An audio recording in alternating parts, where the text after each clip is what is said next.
Hello guys, welcome back sa ating Python tutorial. Ang topic natin ngayon ay tungkol sa scope. Tungkol sa scope roles.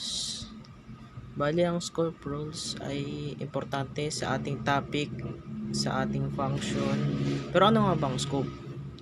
So basically, ang scope ay ito ang area or region na kung saan ang mga variables ay accessible. So ano ibig sabihin nun? So again, para mas madaling ipaliwanag, gumawa tayo ng sample. So dito, halimbawa meron tayong function na print print var na lang, and meron tayong variable na halimbawa my var, ganyan, and lagyan na lang natin ng value na local.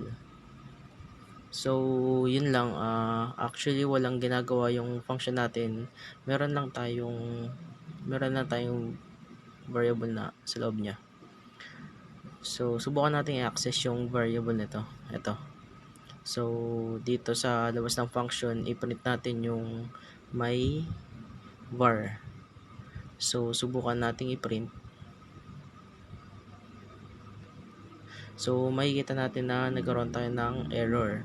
So dito, name my var is not defined.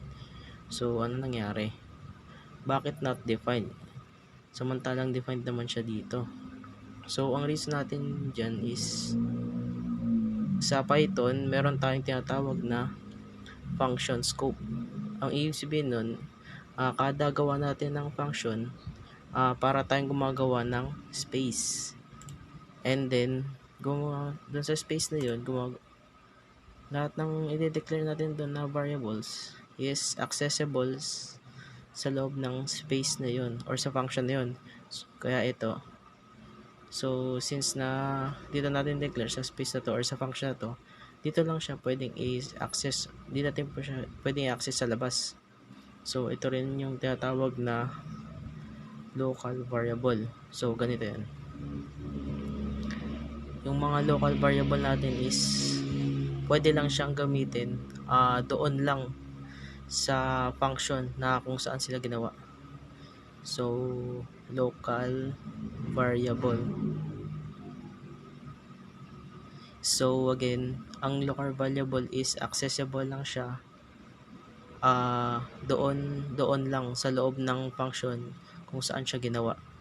So since ito, dito natin siya ginawa sa function na to, hindi siya accessible sa labas. Pero pag itong print na to, nilipat natin dito sa loob ng function, ganyan, and in-invoke natin yung function na to, halimbawa print var, and run natin, ayun, na-access pa rin natin siya.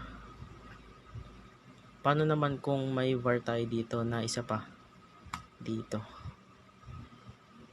ganyan, and this time palitan natin ng global, and na-access natin yung my var, print my var.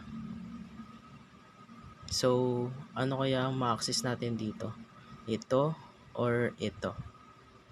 So subukan natin i-run. So makikita natin na ang na-access natin is ito, kasi since hindi natin ma-access ito yung na-access natin. At saka ito rin pala yung tinatawag natin na global variable. So lahat ng function is pwedeng mag-access sa kanya.